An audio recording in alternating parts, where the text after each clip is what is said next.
Next waiting. What's up, everyone? Thanks for tuning in. This is Wolfpack89 here with Colme, Scotch 737, and Shadow Venom. We're here to give you a rundown of Week 3 of the SPL and kind of give you an idea of where we are halfway through this SPL season. For me, I will do a little introduction. I am Wolfpack89, like I said before. I do a lot of the site dev, and I'm an admin, and I help to develop the player score that we're going to be talking about today. I am Colme. I am the resident ranked player in the sense of I write all the ranked articles and I take care of certain site admin stuff and handle anything that has to do with ranked. Cool. Scotch? I'm Scotch 737. Do a little bit of video editing for Next Wave Gaming and just play a lot of Smite. And I'm Shadow Venom. I cover the EU side of things. I do a lot of stats analysis, and I cover the EU article. Awesome. Well, without any further ado, let's get started. The format of these shows is largely going to be the same for EU and NA. So for EU and NA, we're going to start off by covering picks and bans. We'll cover picks and bans, then we'll talk about ADCs, supports, mids, solos, and jungles. So without any further ado, let's get into talking about picks and bans. Shadow Venom wrote the article this week for picks and bans. So why don't you take us away with picks and bans? Well, one thing to note this week that in EU especially was a few guards actually were a high priority in picks and bans. Nuwa was banned 9 times, and the one time she wasn't banned, picked up instantly. Mercury banned 6 times, picked up 4 times. Giannis and Zonkri respectively both had 5 bans, 5 picks, and Rama had 3 bans and 7 picks. So these guards are top guards for EU. They want them every game, or they don't want the other team to have them, so they get rid of them instantly. I'm looking over in NA to see if there's anything that's similar, and Rama has a 7-0 pick rate. Jonqui is 3 picks, 5 bans. Giannis 3-6. So we're seeing a lot of the same gods. New Ops 5-8. But they don't seem to value Apollo as heavily in EU. Yes, that's right. Ra is also really strong in both regions too. Do you think we're going to start seeing any newer gods coming? I mean, we got so many gods being played, and one of the gods that everybody's waiting to see played really, really well is Vulcan. Do you think we're going to start seeing any of those come out in EU, or are they going to stick to the EU meta? I think Vulcan's became a niche pick in his own right, and much like Chang'e, is only picked on a situational basis. So becoming a regular pick would mean either a regular playstyle or a constant pick to go against. Chang'e is not always, but regularly picked against healers. So right. Vulcan would have to come in somewhere where it becomes a regular pick because of something. What do you think that something would be? Someone who channels abilities and needs disruption. Someone like Isis, who casts her Wingust, her first ability. Vulcan can stop her casting that with his 3rd ability. Yeah, Vulcan can land his Magma Bomb during Isis's Wingust, then he disrupts that, and therefore her wave clear is down. So if it comes to a point where mid or solo needs a disruptor, Vulcan can come in. Something I've saw a lot in watching the ranked players stream this week is Vulcan's getting played a lot more. We actually saw it today in the Challenger Cup this morning as well. It's just because the damage he does, and plus he can knock a Magi's Blessing off, every 7 seconds. Right. Yeah.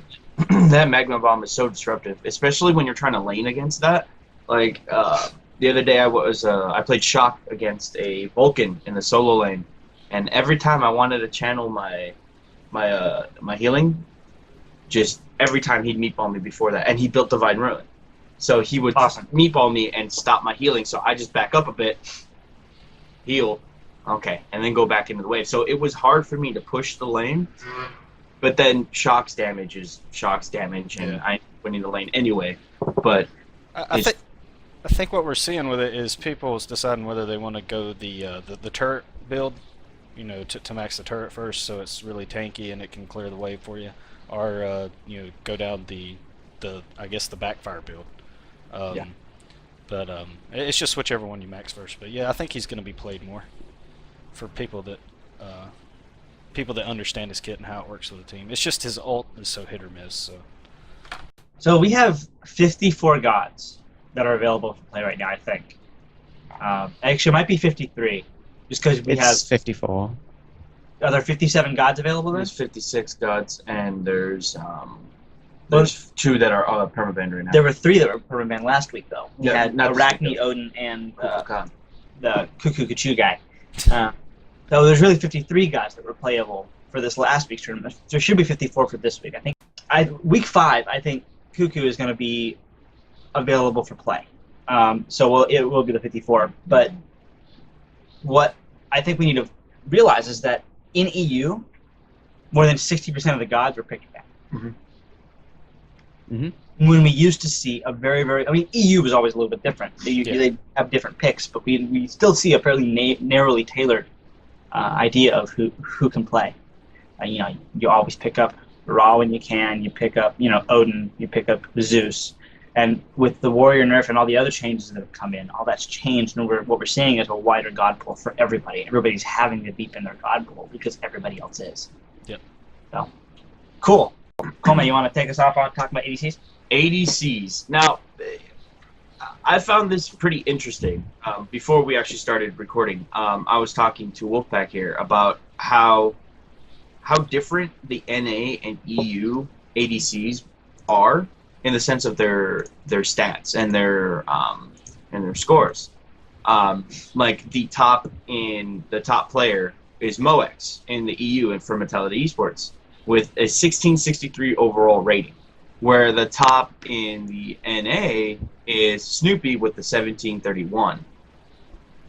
And I find that interesting that overall the NA has a higher, the top 3, top 4 are higher than the EU, but the EU are all pretty much around the same score. So it means that there is a consistency with the ADCs where they follow the same, I don't want to say like meta or play style, because it's not right. It's more like they play all the same way, where you'll see these NA, ADCs dive a tier 2 5 minutes into the game and try to get your kills. Like, where the EUs are like, okay, we got to kill. All right, let's go back to farming. I think the hunter role in EU is different than the NA in the current meta, the way that they play. In the NA, I think you see the big difference is you see those 17-4 games or whatever coming out from Snoopy, or whereas the EU it's more about how quick can we get out of the laning phase, how fast can we get out of the laning phase and team fight. And you see it in EU every match almost. You see these huge disruption fights, big team fights going on, and everybody walks out of it with 2 health. Nobody dies. And as it gets later in the game, you get your items fully maxed out. You got your build working pretty good. Then the ADCs really start to shine in the team fights, and they can actually deal their damage to the correct targets. So I don't think it's I don't think the role for EU is actually attack damage carry. I think it's more of how can we get the quickest damage on this certain target, and how can we get to that point the fastest. And it's a little different. You don't have the so-called hunter, going around the map picking people off in the EU. Whereas NA, if the hunter gets fed early, he's going to be everywhere. He's going to be basically more like a jungler, especially around the Gold Fury. And I was talking to Shadow a couple days ago about that. It's interesting where the EU, it's like we're going to team fight. Yeah. We're going to team fight. Where the NA, it's let's get a pick so we can get Gold Fury. Yeah. Let's stand and look at each other for 3 minutes and counter reward. Okay, who's catch out in their jungle, kill them, and get a Gold Fury? Yeah. Or who can we gank and force a rotation so we can kill someone to get the Gold Fury? Because like Dignitas this past week took a Gold Fury when they didn't kill anybody. They just forced 3 people to back. Yeah. And they said, okay, let's go get a Gold Fury. And they got the Gold Fury. It's interesting where the mentality of the objectives where the Gold Fury is heavily favored now more than it ever has been. Oh yeah. Like during the SWC, or at least the weeks, the qualifiers, the Gold Fury was like a high point of contention when in the Path to the 200K, the Gold Fury was like almost like an afterthought. Yep. When the Fire Giant was more coveted. Yeah. It's kind of like F. says, the stuff after the stuff. That's what the Gold Fury used to be. Oh, yay, we won a team fight. Now we can go take a Gold Fury. Now I see what you're saying, that the NA's actually trying to force that issue. How can we get the Gold Fury? Where the EU is, how can we get out of laning phase? Because, then we can take the Gold Fury after that.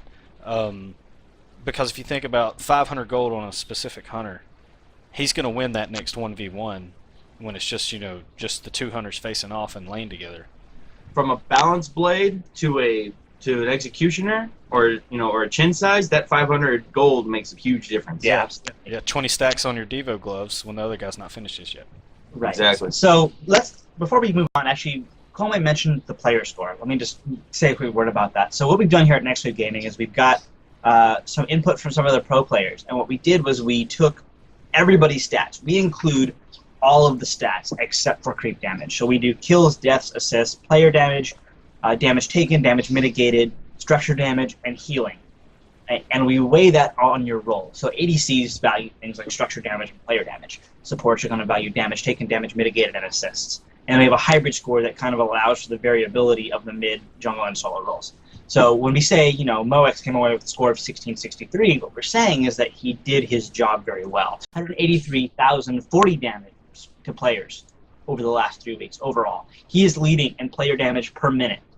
He does 643 player damage per minute over 286 minutes and 9 games. He is, and in EU we obviously had some technical difficulties with the spectator client, so we are missing some games from some of the teams. But 640 player damage, just to give you perspective, the next highest on average is 595 from Funball, who was a consistent third place until this last week. It was RealZX and Moex, and now it's Moex and Funball. Funball is working his way up there. He's just being consistently consistent. Yep. Yeah, he's very consistent. I mean, he had a score of 1447 week 1, 1621 week 2, 1494 week 3, which has now bumped him up into that second place slot of a player score of 1514. He's just playing very, very well and very, very consistently. Moex is doing the same thing, but Reels, he had a score of 1617 week 1, 1475 week 2, and 1021 week 3, and which gives him an overall of 1384, which places him in a third place, very closely followed by Smek at 1375. And Shaggy Shank's right behind him. And Shaggy Shank's right behind him at 1324. Shaggy Shank had the best week this week, by the way, at the score of 1829. In week 3, his stats were crazy. Yeah. Shaggy Snack's done some week 3, yes. Those. Oh yeah, he played incredible. Yeah, he only died 3 times through the entire week. How many games did he play? 3. Well, he died basically once per game. Once per game. Yeah, That's a big change from week 2. exactly. He had 14 kills. Yeah, so it wasn't playing safe either. It's not like he was going, okay, I need to just reel back and hide in this cave. He was still out there. He just wasn't dying. Right. And why do you think that, Shadow? Because I think Shaggy Shank understood the position Coast were in. Coast are not having a great time even now. And at some point between week 2 and the start of week 3, he kind of went, okay, I need to do something. And this is what he brought this week. He brought an extreme low amount of deaths, which means he was always around. His presence was always there. Well, you can see that. If you look at damage taken, he has the highest damage taken of any hunter per minute. That means he's in your face. He's in your face. Exactly. And the fact that he didn't die shows that he's winning and in your face. Yeah, he's winning those 1v1s or 1v3s. Or... He's not in your face and then dead in 5 seconds, you know. He's in your face and he's going to force you out. Yep. And an overall of 17 kills. So with an average kill rate of an 8.5. So he was averaging 8.5 to a 1.5 death ratio. Right, and keep in Mhm. mind, like I said before, we are missing their first game because of the spectator client issues, so we are missing some Well, stats for him. But What was his average GPM? 498. 498. He was And the compare highest that to No, week 2. yeah. He was the highest. He was 498 over 2 games, and Moex was 492 over 3 games. Okay. Yeah, he has the not the highest single game. The highest single game goes to Funballer at 554. I want to ask you guys this. We saw the kind of they're slow changes, but they do occur from week to week. And in the hunter role, all right, you've got hunters that play differently. You've got very aggressive hunters, and then you've got hunters that kind of, okay, I'm going to sit back and farm until I at least finish maybe my third item, or get, you know, 2 ranks into my third item. But the damage that a hunter can put out, I think that they're actually starting to see, you know, this, you know, there's a lot of money on the line here. Yeah. And you know, this stuff means something to them. So I think they're starting to realize, if I don't take an aggressive stance, you know, the jungle's just going to camp me. The jungle on another team, because if you think about it, the first 2 weeks, the jungle was actually the carrier for the teams, both NA and EU. Are the solo laner, which is, you know, it's you think that the attack damage carry or hunter should be the one carrying the team, but I think that they're starting to see how much damage the hunter role can put out, and that's why you're starting to see the less, okay, I'm just going to farm, and into the more, all right, I'm going to force this guy out of lane, I'm going to push 2 waves, and then I'm going to go to mid, or I'm going to go to the Gold Fury, or I'm going to, you know, find the support out roaming in the jungle and, you know, get him while he's counterward. Right. Well, cool. I think that pretty much covers ADC. Just to give you a rundown of your ADC players in EU. First place this week, we'll go weekly and then overall. So weekly, Shaggy Shank leads with 1899. In second place is Moex with, in the second place is Smek with 1674. Third place Moex at 1599. Funballer comes in at 4th this week with 1494. Young Bay comes in at 1137, and Real ZX comes in at 1021. Overall, yeah, I was right. It's Moex, Funballer, Smek, Real ZX, Smek, and then Young Bay. So you guys can see the graphic up on the screen. Yeah. I think I said something wrong in there. So if I messed it up, just look at the graphic. I've got the top 3 here for all 3 weeks overall. It's Moex, Funball, and Real ZX. Yeah, absolutely. Moex is first with a 1663, Funball with 1514, and Real ZX with 1384. Right. Cool. Well, let's move on to the better halves of the ADCs, the supports. The support, I always love watching support because everybody has a different way of doing it. Yeah. You know, either they're going to be the kill stealer like Incon, or they're going to be, you know, the save your face like Jeff Hinlock, or, you know, everybody has their own way of doing it. It's just so much fun to watch. So I always love watching supports play.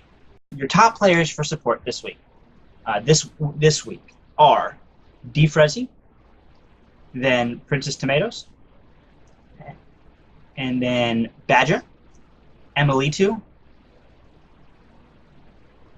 Oh, why am I messing? And Half Devil. But your number 1 player this week was Trixtank, who had a lights-out game, scoring a support score of 2337. That's ridiculous. Yeah. Which also puts him on top overall. Overall, your top players are Trixtank, Defrezzy, Emily2, Badger, Half Devil, and Princess Tomatoes. However, a Half Devil only having 2 weeks of play, obviously. Came out really, really strong in week 2. Week 3, he kind of fell off a little bit.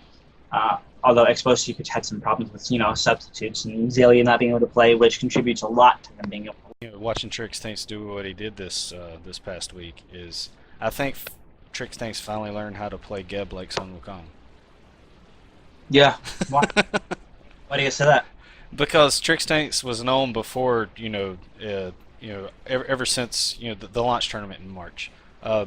Trixtank was known for that Sun Wukong. I'm just everywhere. I'm everywhere on the map. You never know where I'm going to be. You know, I'm going to cat stun you out of the jungle, in solo lane. You just never knew where the guy was. But I think he's finally figured out how to make that style of play work with Gib, whose shield is just completely ridiculous. It just completely changed the whole dynamic of a team fight or any engagement. Right. I mean, looking at just the damage mitigated in just week 3, the highest damage mitigated this week goes to Trick Tank at 73,223. Just for perspective, the next highest is 55,981 total.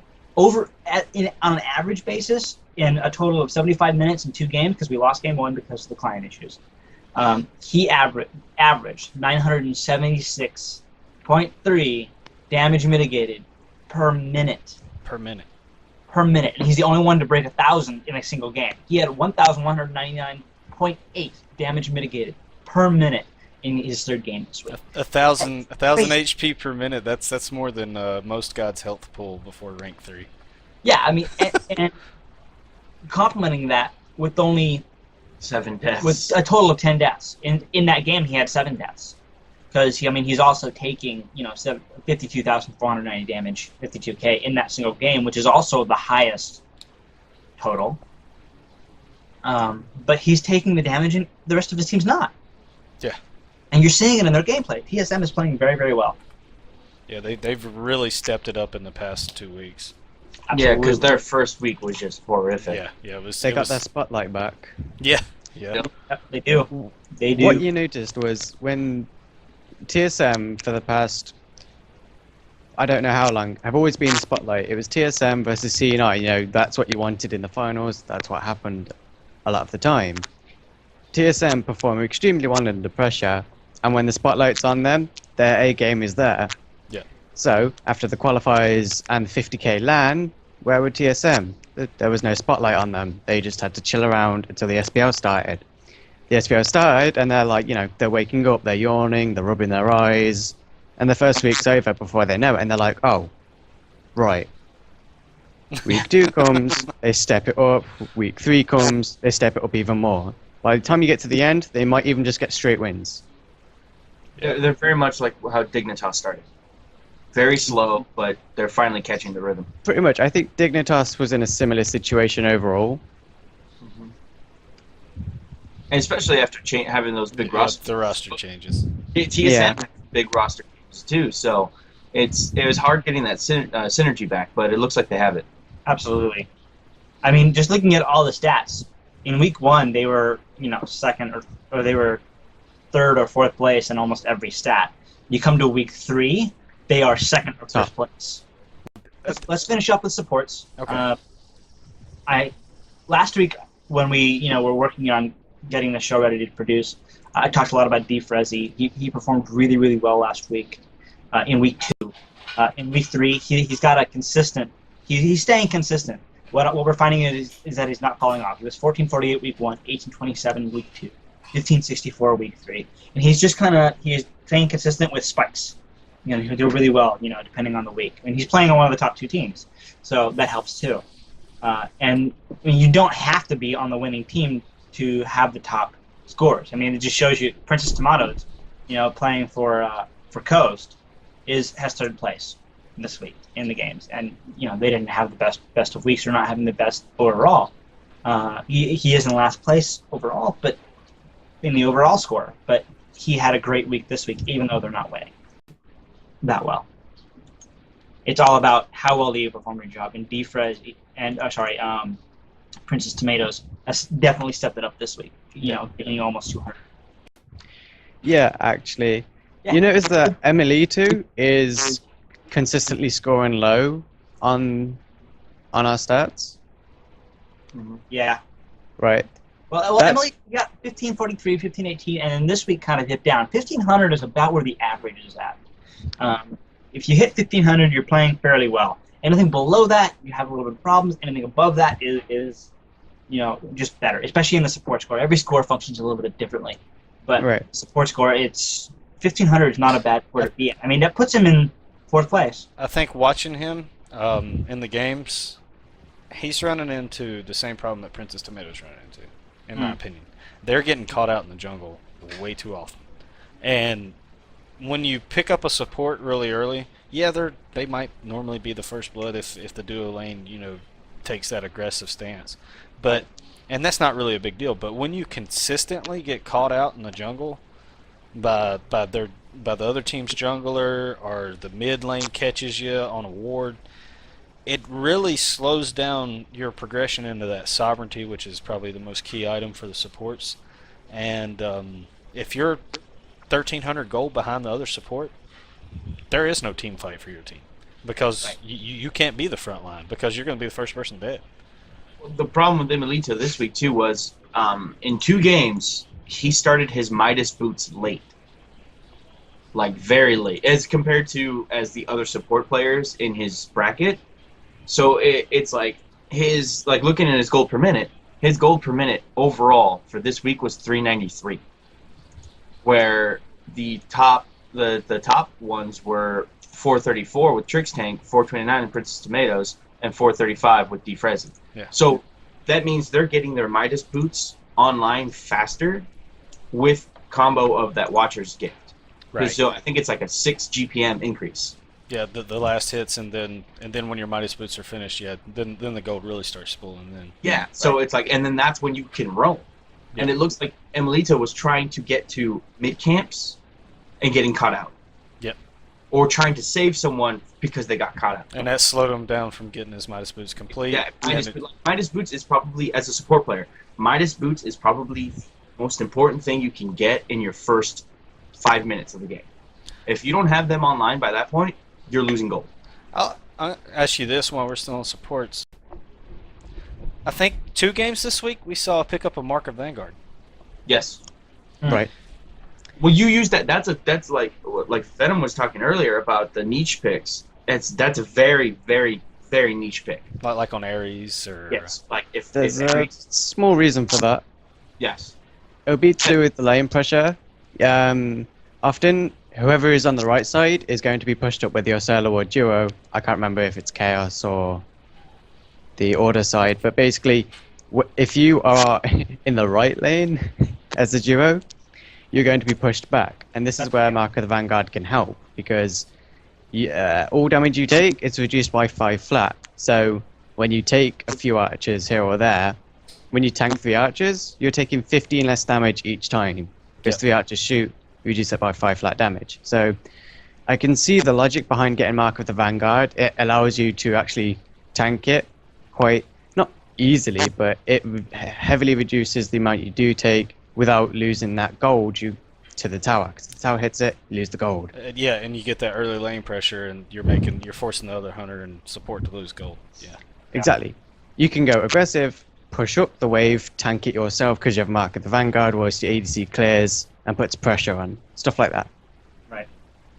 All right. Well, let's move over into mid, where everything is extremely, extremely close. Shadow Nightmare is leading at 424, followed very closely by Captain Twig at 1384, and then Lobster has been climbing his way up, and now has overall score of 1355. Return of the Lobney. Yeah, yeah, absolutely.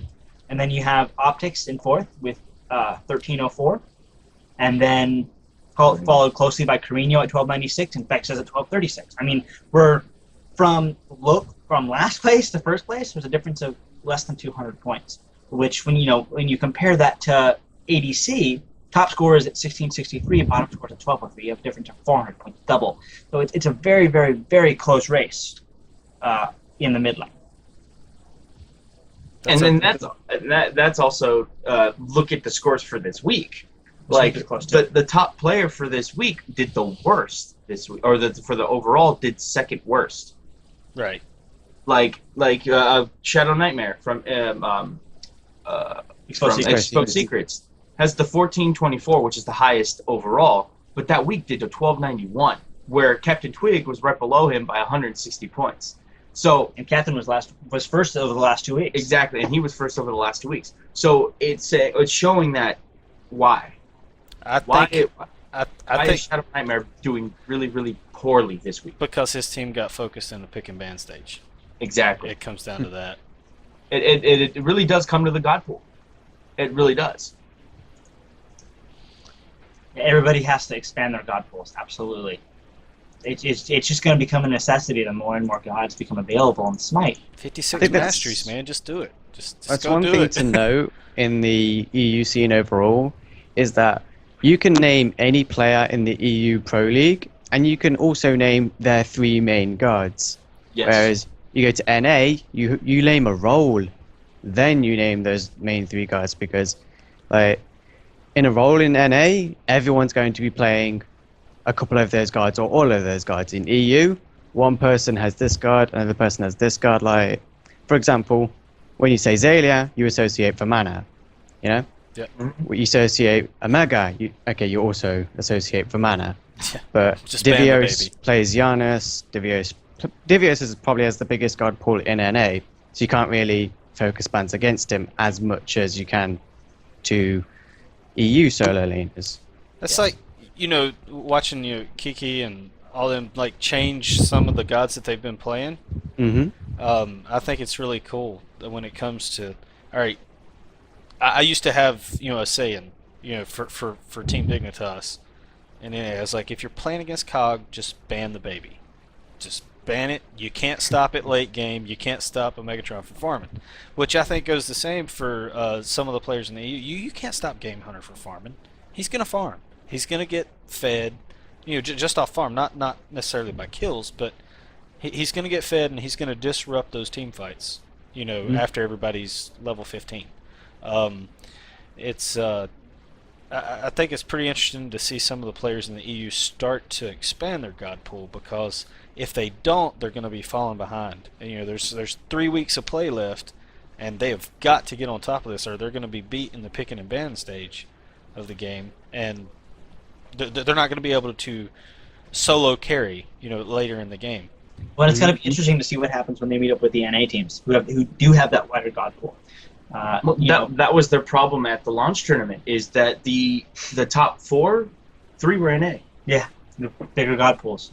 But like it's one of those things where in the solo lane, it's very much you do something or you didn't. Like and it's so black and white in the solo lane, because if you rotate, you lose your tower. Yep. If you don't rotate, you lose a team fight. So you have to choose what to do it. And playing in more ranked, in the solo lane, I figured out with easy clear gods like a Shock or like Vamana. What I do is I clear the wave with my Hog and my Axe Throw, and then I rotate over. Rotate to mid lane. Show the mid laner, hey, guess what? I'm here. Go into the enemy jungle. See if you can catch out a low, a buff that they're working on. Maybe you can steal it. Like there's little things that you can do that can disrupt the whole game. Because a jungler that falls behind because they lose buffs, it's like Lassus says, or what people say about Lassus. If he loses his speed buff, he gets upset. Yep. Like he gets so upset. And it's like I can't tell you how many times I'm jungling and I find out someone steals my speed buff, and I'm like, all right, well, great. That puts off all my timing.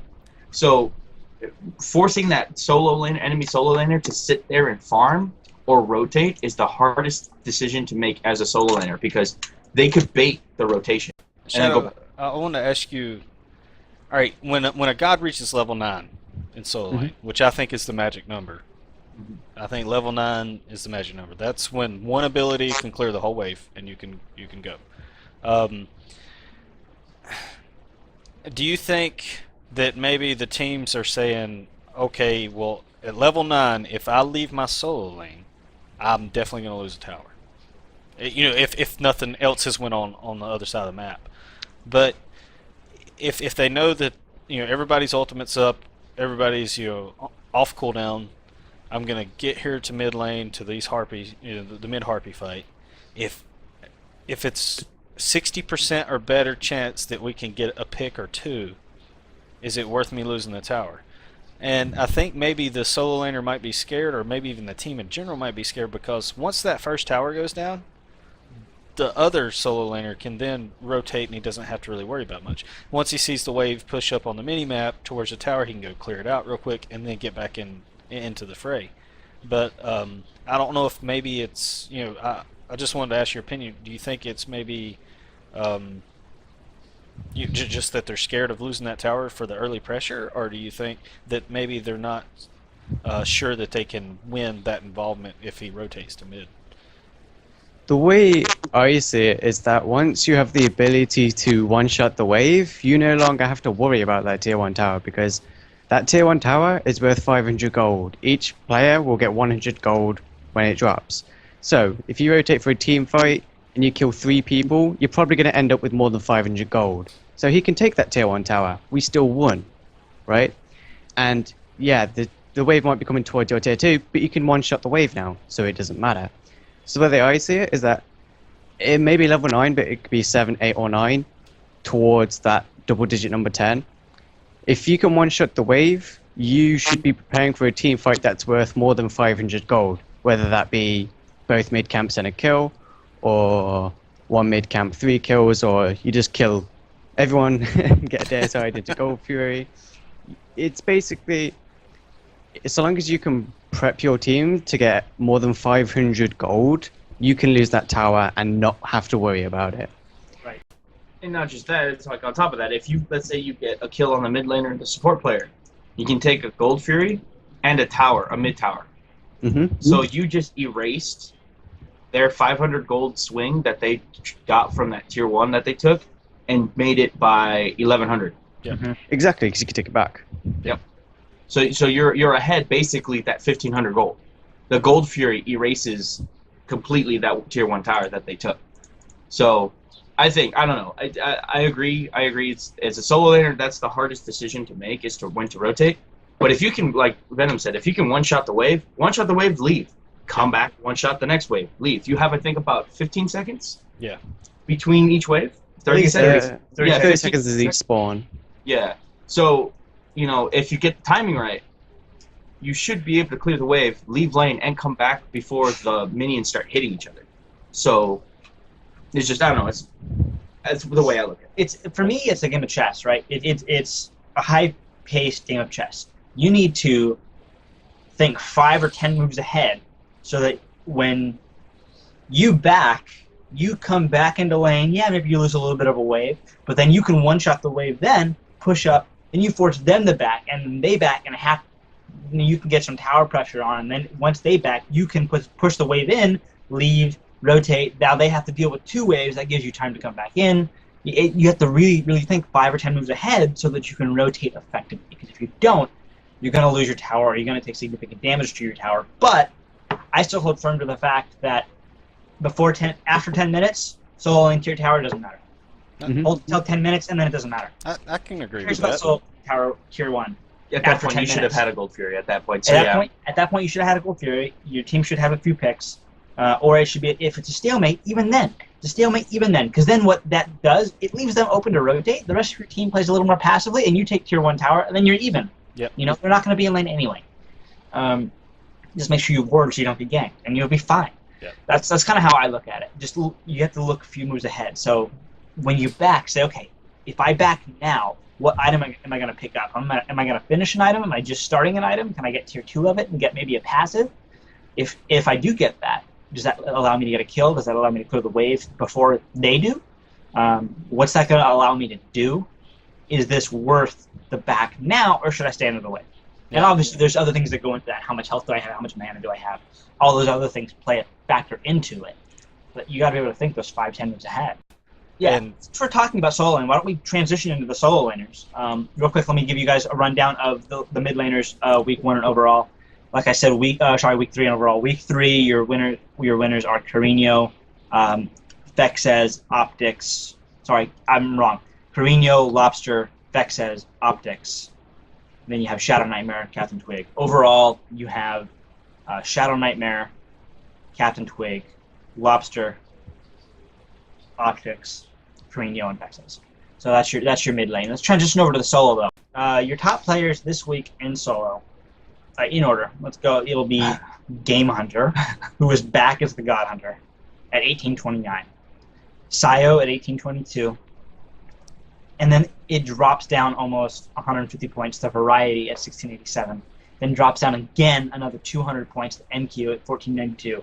Then drops down again another 200 points to Maniac, and then drops down again another 200 points to Zelia, who was hurt by the fact that he had some bad games this week, and they had to deal with a sub in one of their games too, which hurt them significantly. But if we look at overall, Sayo leads the pack. at 1705, and we dropped down 200 points to Maniac. And then it gets really close here. Maniac's at 1546, Game Hunter's at 1539, Zalia's at 1502, and you got Variety 1470 and NQ at 1446. So it's a very, very outside of first place. Solo lane is a very, very close race in the EU right now, and it's going to be exciting to watch to see who's going to stay consistent or who's going to have that breakaway game. I mean, Sayo scored 1822 this week.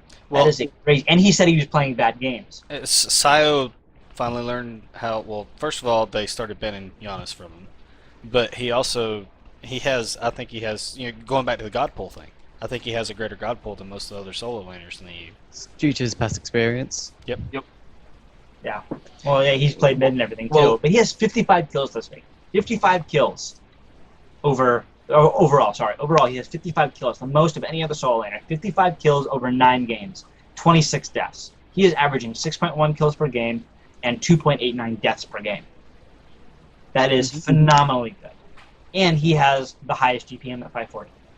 540 gold per minute overall. Well, that's items above the next person who's sitting at 42, which is NQ. The reason being is because Luigi over here doesn't leave lane. Like, Sayo never leaves lane. Like, there'll be a team fight right next to him. And he's like, no, I'm going to clear the wave real quick. Okay, I'm coming over. All right, Mercury ult. All right, cool. Like, Sayo, I love Sayo because when he was a jungler, that's what he did. He's like, I'm going to farm.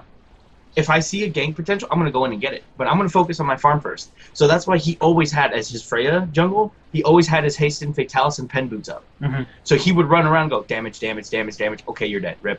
All right, next. Like, he has that jungle mentality where it's like, okay, my farm is my most important thing right now. And if I can get a pick, I can. If I can get a solo kill against my opponent in the solo lane, I'll get it. But I'm not going to risk dying in lane or dying on a rotation because of something else that can happen. Like, they can take a Gold Fury. Like, the dual lane, oh, look, they're distracted over there. Okay, let's take a Gold Fury while they're all distracted.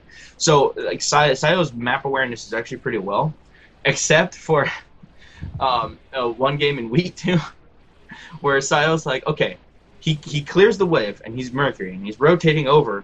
His ward, where he placed his ward, like, it just died. So he's coming around the Fire Giant. He gets hit by an Isis Spirit Ball. He gets hit with a Hunbot's ult. He gets hit with everything and dies. And, like, I can see him just sitting there going, what happened? Yeah, just put a ward there. He just got erased. Yeah. So, and he lost his tower for it. So it's like, it's one of those things where Sayo's map awareness has gotten a lot better. And he's been a lot better on the rotations, this week especially. And, like, his deaths this week, I'm going to take a look at that. His deaths this week wasn't actually all that high. He only died once or 6 times this 6 times in 3 games. 6 times in 3 games and 16 kills in 3 games. So he's averaging about 5.33 kills a game and 2 deaths a game. So he is doing what he's supposed to do in the solo lane, which is farm up, and help the team. His player damage is off the charts too. If you look at his player damage, it's at 77k total for week 3. The next highest looks like it's going to go to Variety at 57k. Not only that, he has the most per minute too. He's doing 823.7 player damage per minute. Next highest being 755. He is out damaging anybody, but the stat that I really wanted to look in on was his structure damage per minute and his structure damage. He has 29.9k, almost 30k structure damage overall. And who's the next highest? Next highest is Zelia at 15,000. That's what all tower health on the map? Basically? I don't know if the tower health is actually off the top of my head, but he's doing 104.9 structure damage per minute in every game. So he's doing double the structure damage. The next highest is NQ at 57.5. He's almost doubling what anybody else is doing. That is insane. Yeah. He is taking objectives, and objectives win games. You can go 0-20-0, but if you're taking objectives, you win that game. And that's why in the ADCs, the Apollo is so dangerous. It's because, oh, we're losing? All right, send Apollo over there. We'll distract them over here. Take a tower. And, like, especially because he got all that because of his Mercury play. Because Mercury can pop his 2, which is his steroid attack speed buff, and he kills towers so fast. His damage is He ridiculous. just shreds towers. And he just shreds them, and then he'll kill a tower, charge up his ult, And he's free. and he's free. Yeah, I thought that was something. Shadow, you might have something to say about this, but you were seeing the third item rush of Titan's Bane on like the Mercury solos, and I think it's for that reason alone, just so they could get the tower down faster. It seems to be a new priority in solo now. Now that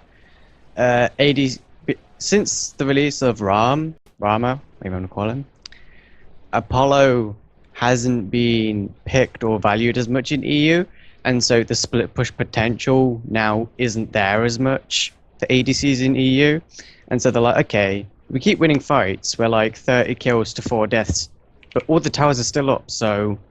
Because there was a few weeks of awkwardness where it's like, okay, we got Fire Giant, but 6 towers are still up.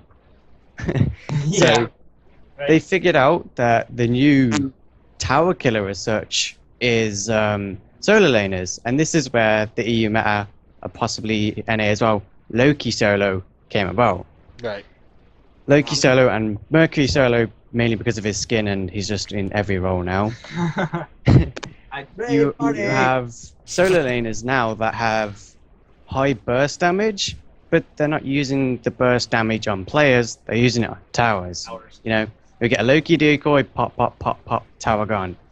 Mercury will dash in, pop is 2, he has more than 2 attack speed per second, pop, pop, pop, pop, tower gone, you know?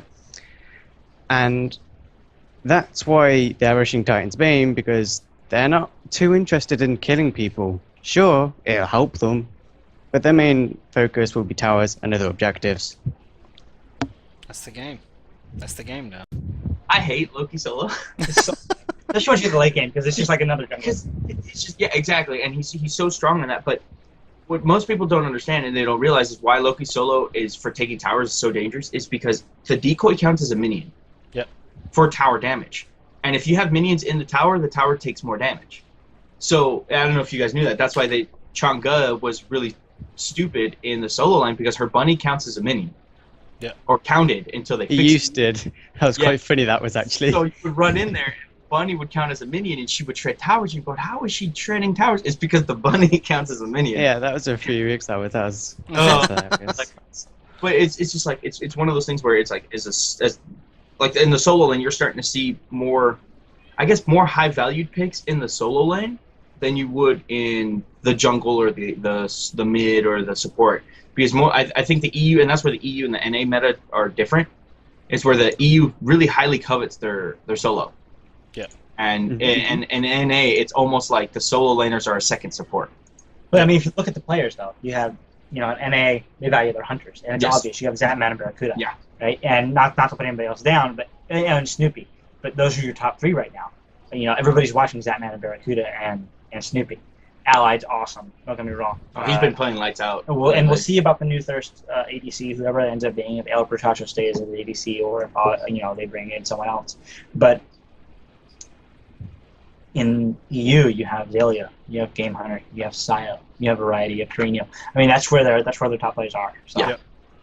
Well, since we're done with solo laners, let's just go into the jungle for a little bit. All right. Let's see. Who are our top players for jungle? It's Cubo Fred. Just Cubo Fred. I'm just gonna say Cubo Fred. Cubo Fred. Cubo Fred. Cubo Fred.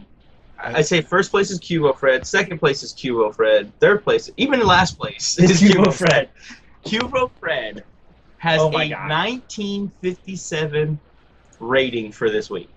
He has almost a 2,000 player rating. Isn't that the highest between EU and NA all 3 weeks? Yes. Individual scores? Yes. Yeah. He has the highest score. I mean, Lassus almost beat him in that week too, or when Dignitas really came back. Let's see, what was his player damage per minute in week 3? In week 3, his player damage per minute, 755.4. The next highest was Ninja Bobat at 550. And then that player damage, we could transition that into, that's almost so many kills per minute. That's ridiculous. 700 damage. Yeah. I mean, if you want kills per second or kills per minute, it comes down to 0.2 kills per minute. So every, what is that? 5 minutes he's getting a kill. Yep. Yes. Every 5 minutes is Every a kill. 5 minutes is a kill, consistently. Which, I mean, it's more than that. It's just an average. But Fred. He is That's due to the leading. team. He is leading in air damage per minute. He's leading in damage taken per minute, meaning he's tanking stuff for his team as well. He's leading in damage mitigating per minute. He is leading in structure damage per minute. And it's just ridiculous how well he played this. And this goes in hand with Trix tanks taking all the damage. Mm-hmm. You have Trix tank there, playing Gebos on Wukong, taking all the damage. Then you have Kivo Thread on Thor with the junglers. And guess what he's doing? He's shredding everyone up who's on Trix tank. Yep. And that this transitions into the team fights that TSM have. TSM can come out and wipe. They can go 5-0, kill everyone, have everyone survive. And it's due to the mind blank Trix tank knowing how to take all the damage and still be alive. Kivo Fred knows how to deal all the damage, not die, and everyone else does their role, and that's how TSM are now back in it. I think along with that, one key thing I think a lot of people overlook, which is why I play Assault so much, team position in a team fight. Your character, yeah, it's just one big team fight. But your character, where he is at, and whether the team fight's in the lane or in the jungle, Fred, I think, actually maximized his actual character positioning this week, and that's the reason. Plus, with Trix tanks just doing amazing and sucking all the damage, but Fred was always on the right character at the right time. And this is why you ban Thor. Yeah. It's like in NA, don't let the guards have Thor. Just don't. Yeah. They're like, give it Thread have Thor. And that's my question to you, Shadow, is why is Fred's Thor so much better than everybody else's? Do you think it's he has a better understanding of the guy? Partly both to those parts, but the fact is, when you're playing Thor and you're like, oh crap, I'm really low on health, you throw your hammer and teleport, right? You don't know where you are, you just threw your hammer, you teleported to it. Thread plays Thor?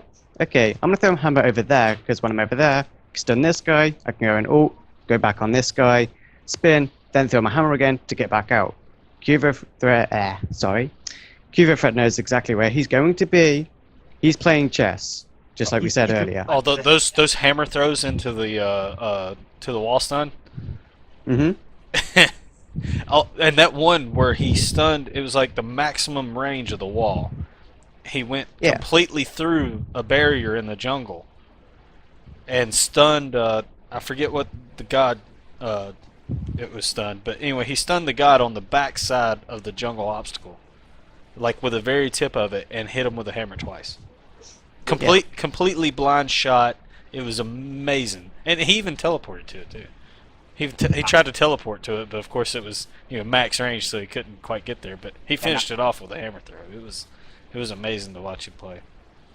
Yeah, and that's the thing. Like Fred has played Thor so much to the point where he can synergize every skill combination you think of. People say, "Oh no, you throw your wall, you throw your hammer, you teleport to it, then do your 3."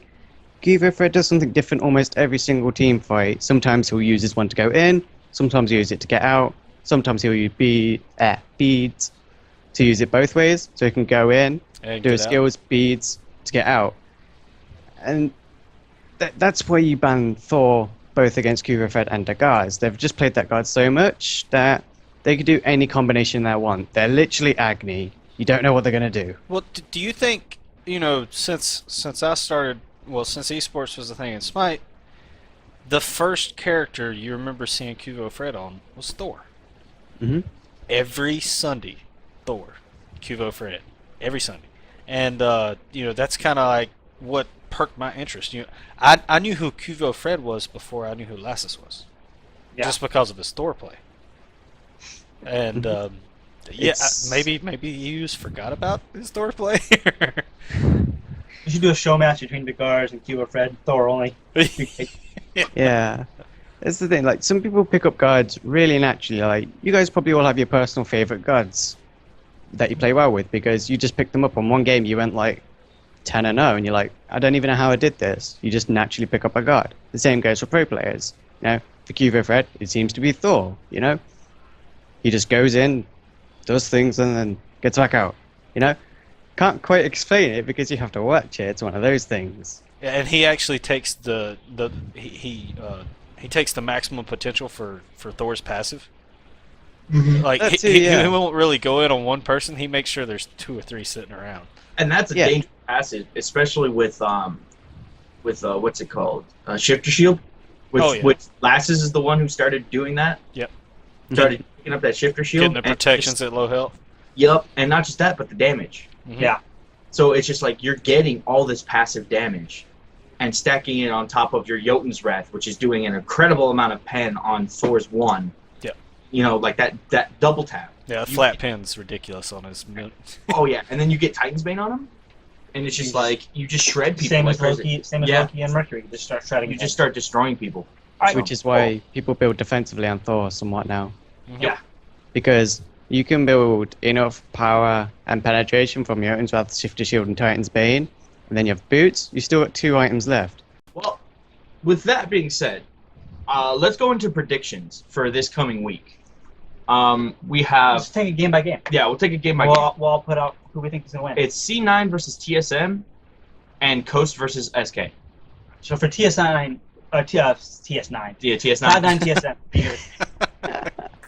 Well, judging by the weeks, the past week, I'm more inclined to give it to TSM, but that's just because they got put up the big numbers. But they've been, over the last 2 weeks, been playing the more consistent game where C9 has kind of fallen off. Yeah. And where, you know, when they came out swinging, and they came out swinging hard. They were like, hey, we deserve to be here. Yes, we may have lost, you know, back in the launch tournament. We have Young Bae, you know, formerly of TSM. We have all these players. We can do it.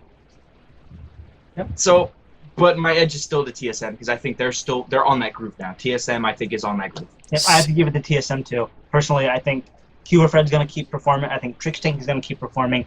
I think Game Hunter is going to keep performing. I think everybody's going to keep doing very, very well. I got to give C9 TSM to TSM.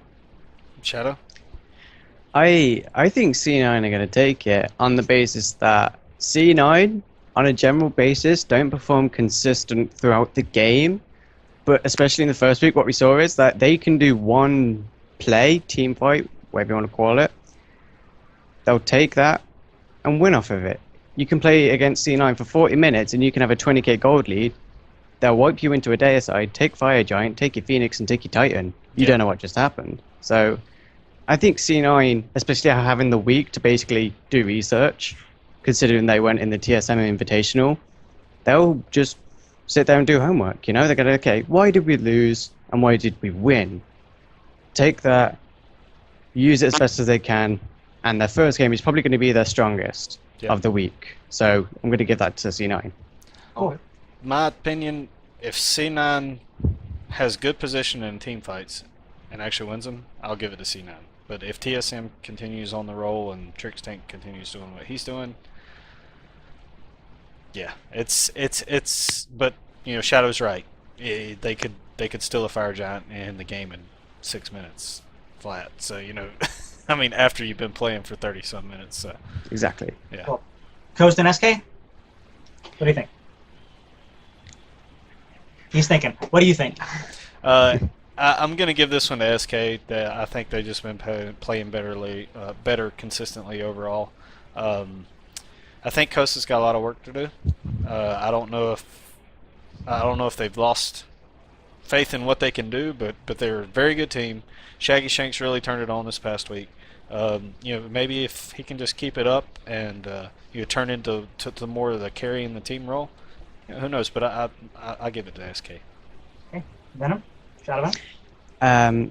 I'm giving this to SK partly because I'm biased and I like SK, but I'm actually giving it to SK because they don't look for team fights as much, and on the other side, Coast aren't that good at team fights.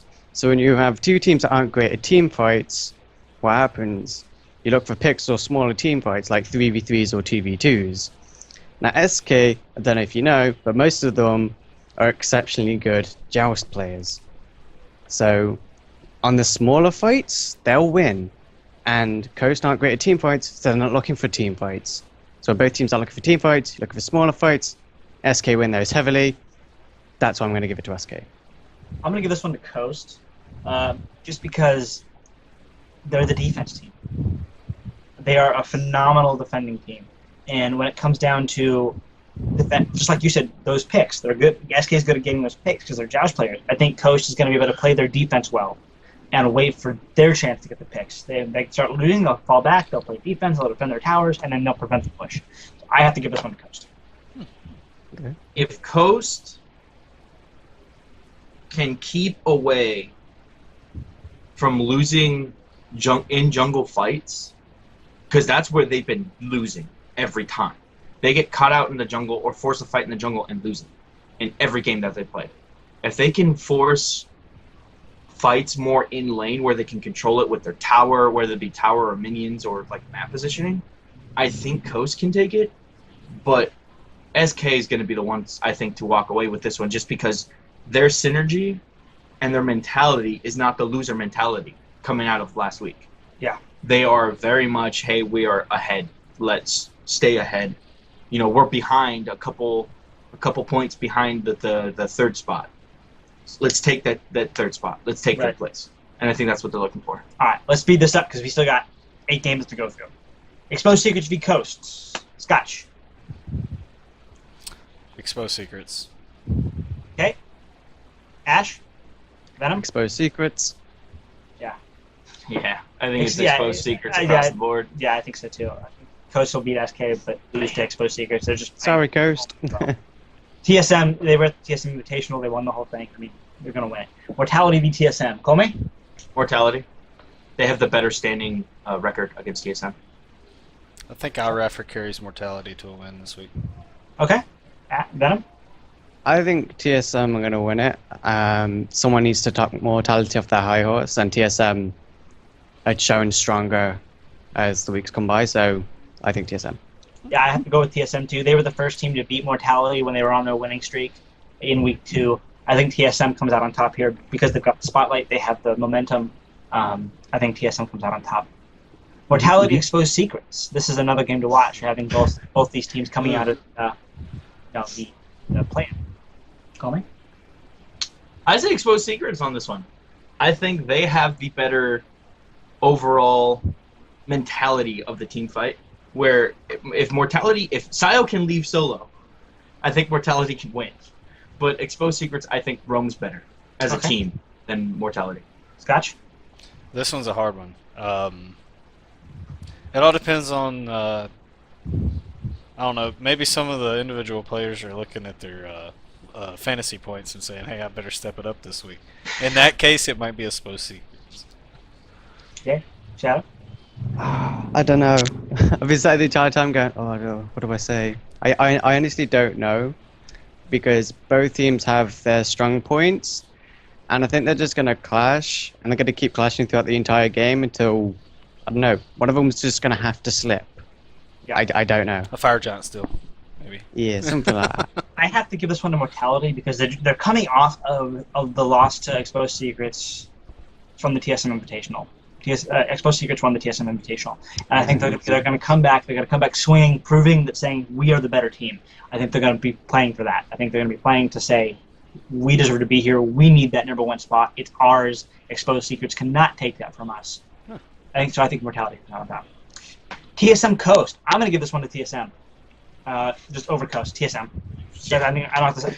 Hugo Fred. Yeah, TSM. I think TSM as well. I want to say Round Coast. Okay. On the Gotta have basis that, not to say Coast are like a bad team, but I honestly think TSM are going to overlook more than they should. Okay. I think because TSM are going to go, it's Coast, we'll play it this time. Oh yeah, they're good at this guards, we'll just ban those. Yeah, we'll play on. And Coast are going to go, Coast will do something unexpected. I want to say it's guaranteed, but obviously I can't say that. I want to say it's a guarantee Coast will do something unexpected in that game, and I think they'll win. Nice. Cool. C9 versus Mortality. Go, man. Okay, Scotch. All right. I'm gonna give this one a C9 on the sole fact of the first 2 games that Mortality has to play this week. Okay. Okay. Mortality. I say Mortality too. Although C9 is they're gonna make it rough. It's gonna be a rough game for Mortality. I agree with Scotch a little bit. It's gonna be a hard game for it's gonna be a hard week for Mortality. But I think they're gonna take it. I'm going to say it right now. The home of Young Bay is going to finally start putting up numbers and is going to do work. Because he's a strong ADC, but I feel like he will finally prove to everybody, it's like, hey, we're a team to contend with. I'm an ADC to contend with. Don't box me. Don't get caught. So, Yeah, and so it's that's what he's going to kind of like Yumbay's going to say, well, Shaggy Shank stepped it up the week 3. Why can't I step it up for week 5? Exactly. Cool. Where did we leave off? That was okay. SK v TSM. Cuba Fred. Thank you for the TSM. I would say TSM just because SK cannot fight TSM. Yeah. They just can't do it. I've just the games that they played before, they just can't do it, and not with the momentum that TSM has right now. TSM can team fight. Yeah. Cuba Fred. And that's what they look for. Cuba Fred. Yeah, Cuba Fred. Scotch. Did you say Cuba Fred? I think I think you said Cuba Fred. Yeah. I might have forgotten about it. Cuba. Yeah. Okay, so you go for TSM too? Yeah. Oh yeah. I'm Okay. sorry. Shadow? Sorry. I'm going for SK. Yeah, you're because- biased. I'm not biased. I I'm hear not that biased. that bias is coming out. The joust is coming out. So Hey, biased. Shadow. Who's your favorite team? Well, favorite team? We don't have favorite teams here at Next Wave Gaming. Really? Really? Wow. I did not know this. Let's send a letter over to SK and be like, I'll make sure to let them know. So who do you give this? SK? Yeah, SK. Cool. Last 2 games. SK versus Exposed Secrets. Shadow. Let me take a guess. Who do you think's going to win that one? I don't know. You I honestly don't know because... he does know. He just doesn't want to say it. No. I honestly can't even say SK over this because Exposed Secrets have a lot, and Zalia is the focal point, as most people know. And Maniac looks to win the solo lane every time, so it's like a clash of heads. And so I just don't know. Okay. You're going to be throwing a toss-up. Scotch, what do you think? I'm gonna give this one to SK for the simple fact that they're gonna win in the picking and banning phase. Okay. Do you think they'll win pick bans? Yeah, you can definitely ban out Exposed Secrets a little more than you can ban out SK. Yep. So, but I give this one to Exposed Secrets. I think they're going to come out and they're going to just continue to perform. I think they will continue to perform extraordinarily well, and they're going to take the game. I'd say SK. I think SK is going to win the big bans because you can ban out Half Devil And Zalia. and Zalia. If you ban them two, that's it. Our last game, C9 v Coast. I think this is going to be the most competitive game all week because Bottom two. I'll agree with that. Yep. They both really want it, and they need to get the win. They both need all the wins they can get. I mean, they have to get it. I mean, C9 Coast is 2-8 right now. C9 is 6-4. They're the top 2 team. They're a top 2 team. Coast is in last place. Coast needs the win to catch up to SK. They need it. So I guess I'm supposed to still say who I think is going to win. Yeah. I think I'm going to give this one to Coast. Whether I think they're going to win it or not, I think they need it more. Okay. So I think if they win, it's going to be because Cloud9 goes, we don't need to win. I mean, everybody needs to win, but they need it less than Coast does. Shadow? I'm going to go ahead and say C9 because they might not be last place, but I don't think they feel like they're as high as they are. They probably feel like they're nearer to last place than they are to first place, so they're going to fight for every win, even if they don't need it as much. Scotch? Ride that Young Bay train. I'm with you on that one. C9. Yep. I'm with you on that one. I say C9. Cool. Well, that wraps up all of our predictions and all of our role analysis. Make sure you absolutely come check out Next Wave Gaming. We'll be doing a written article of these every week. They come out on Tuesdays unless there's tech issues, which makes our job a little harder, but it comes out on Tuesdays every week. EU article goes up at 9 Eastern. NA article goes up at 12 Eastern. So make sure you come check it out.